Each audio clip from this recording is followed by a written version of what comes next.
புரட்டாசி சனிக்கிழமை சாமிக்கு துளசி மாலை போட்டு சாமி கும்பிட்டாச்சு. பாயசம் மட்டும் வச்சு ஒரு சிம்பிளான சமையல் தான் முதல் சனிக்கிழமை. குக்கரில் வச்ச சாதம்,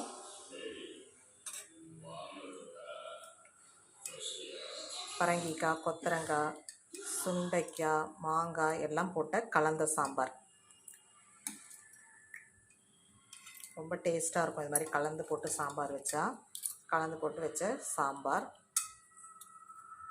உருளைக்கிழங்கை வேக வச்சு வறுத்துருக்கேன். நல்லா வெங்காயம் தக்காளிலாம் போட்டு வேக விட்டு மசிச்சு விட்டு வறுத்த உருளைக்கிழங்கு வறுவல். முட்டைகோஸ் பொரியல். புரட்டாசி சனிக்கிழமையில் முருங்கைக்கீரையும் கருவேப்பிலையும் கண்டிப்பாக செய்வாங்க. இன்றைக்கி முருங்கைக்கீரை எனக்கு எங்கேயுமே கிடைக்கல, வாங்கி வைக்கவும் விட்டுட்டேன். அதனால் இன்றைக்கி உருளைக்கிழங்கும் முட்டைகோஸும் செஞ்சுருக்கேன். கருவேப்பிலை துவையல் அரைப்பாங்க, அதுக்கு பதில் நான் எல்லாத்துலேயும் கருவேப்பிலை நிறைய போட்டேன். சேமியா போட்டு தேங்காய் பால் பாயசம், தேங்காய் பால் ஊற்றி பாயசம் வச்சுருக்கேன். இதுதான் இன்றைக்கி நம்ம வீட்டு சாப்பாடு. ரொம்ப சிம்பிளான புரட்டாசி சனிக்கிழமை சாப்பாடு. இந்த சாப்பாடு வந்து பாயசம் மட்டும் வச்சு சாமி கும்பிட்டாச்சு. துளசி தீர்த்தம் வச்சு சாமி கும்பிட்டோம்.